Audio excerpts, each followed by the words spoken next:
হয়েছে।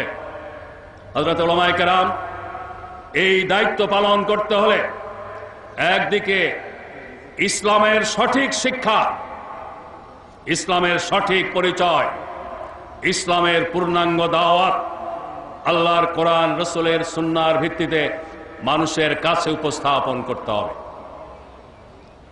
মাদ্রাসার শিক্ষক হিসেবে ছাত্রদেরকে কোরআন হাদিস ফিকহ শাস্ত্রের যেই পাঠ আপনারা দিয়ে থাকেন তাকে কেন্দ্র করে যেন ইসলামের পূর্ণাঙ্গ রূপ, পূর্ণাঙ্গ চিত্র, বর্তমান দুনিয়ার যাবতীয় সমস্যার সমাধান দিতে ইসলাম সক্ষম, একমাত্র ইসলামই সক্ষম, এই দিকটা আপনাদের বিবেচনায় রাখতে হবে। ওয়াজ নসিহতের মাধ্যমে দেশবাসীকে ইসলামের কথা শোনাবার সুযোগ আপনাদের আসে, সেখানেও খণ্ডিত ইসলাম নয়, ইসলামের পূর্ণাঙ্গ শিক্ষা, ইসলামের পূর্ণাঙ্গ চিত্র, বর্তমান সময়ে মানুষের মধ্যে যত সমস্যা বিরাজ করছে এই সমস্যার সমাধান ইসলাম কিভাবে দিতে পারে আপনাদের তুলে ধরতে হবে।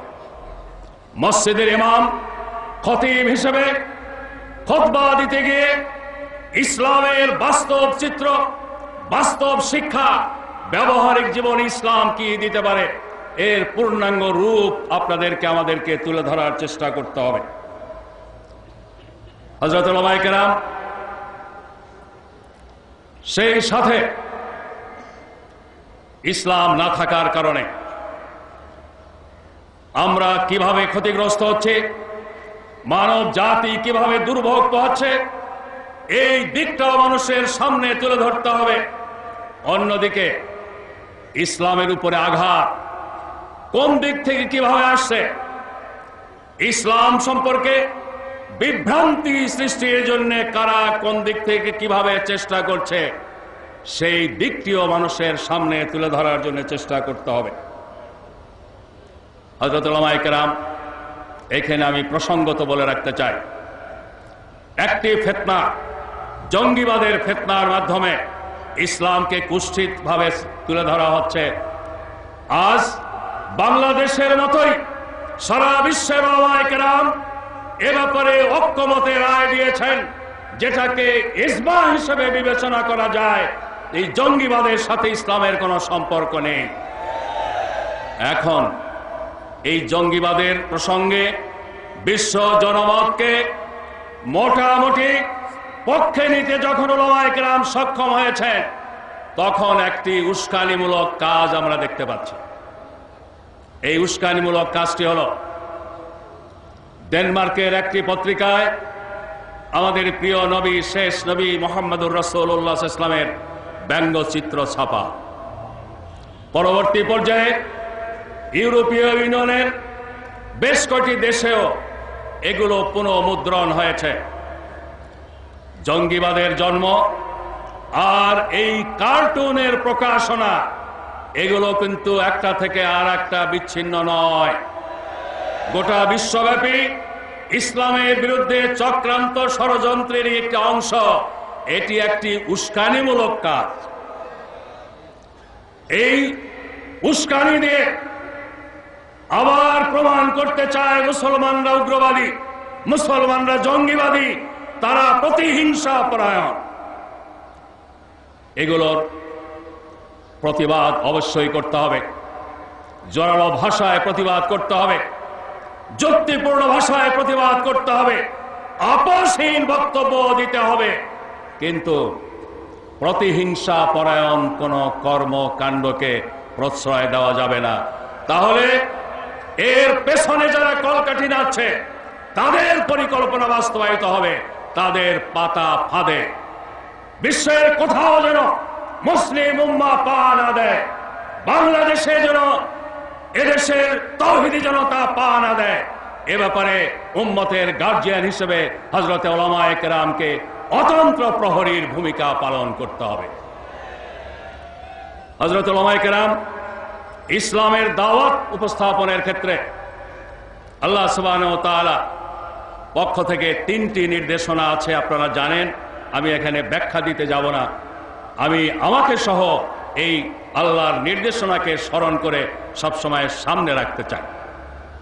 আল্লাহ সুবহানাহু ওয়া তাআলা বলছেন, ফাউযু বিল্লাহি মিনাশ শাইতানির রাজীম, উদউ ইলা সাবিলি রাব্বিকা বিল হিকমাতি ওয়াল মাউইজাতিল হাসানা ওয়াজাদিলহুম বিল্লাতী হিয়া আহসান। আল্লাহর পথে মানুষকে ডাকো হিকমতের সাথে, বুদ্ধিমত্তার সাথে, বিচক্ষণতার সাথে, কৌশলী ভূমিকা পালনের মাধ্যমে। এটা আমাদের সামনে রাখতে হবে।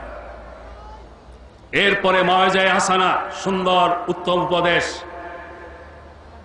ওয়াজাদিলহুম বিল্লাতী হিয়া আহসানের মধ্যে যে নির্দেশনা রয়েছে তা হলো বিতর্কে যাওয়া যাবে না, কুটতর্ক এড়িয়ে চলতে হবে। এরপরও যদি বিতর্ক আসে তাহলে উত্তম উপায়ে করতে হবে। দায়ীর প্রতি নির্দেশ, লা তাস্তাবিল হাসানাতু ওয়ালা সাইয়্যা ইদফা বিল্লাতী হিয়া আহসান। খারাপ কাজ ভালো কাজ এক বরাবর হয় না, অতএব খারাপের মোকাবেলা করতে হবে উত্তম ব্যবহার দিয়ে।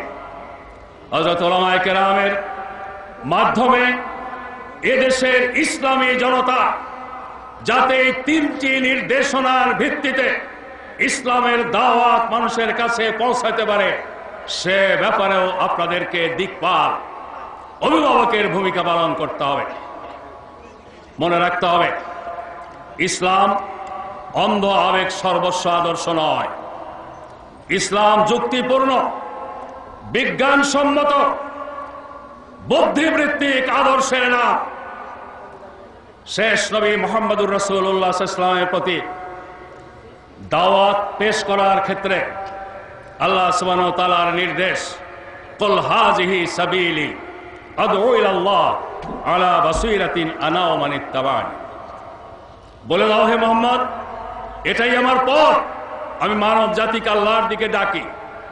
আর সেই সাথে এটাও বলতে বলা হয়েছে, আমি এবং আমার সাথী সঙ্গীরাই যুক্তি প্রমাণের উপরে প্রতিষ্ঠিত।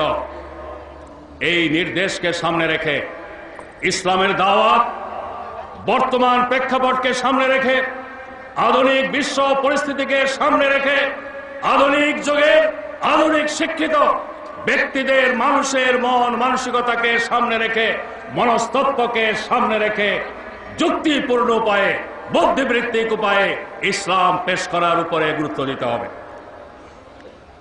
প্রসঙ্গতে আমি বলতে চাই, ব্রিটিশ শাসনের একটি কুফল, এক মায়ের দুই সন্তান আমরা, কেউ মোল্লা কেউ মিস্টার। এই অবস্থা তারা সৃষ্টি করেছিল তাদের শাসনকে জিয়ে রাখার জন্যে। তারা আমাদের দেশ ছেড়ে চলে গেল, এই ধারা অব্যাহত আছে। তাদের নৈতিক আদর্শিক প্রভাব প্রতিষ্ঠিত থাকছে এটাকে কেন্দ্র করে। হযরত উলামায়ে কেরামের কাছে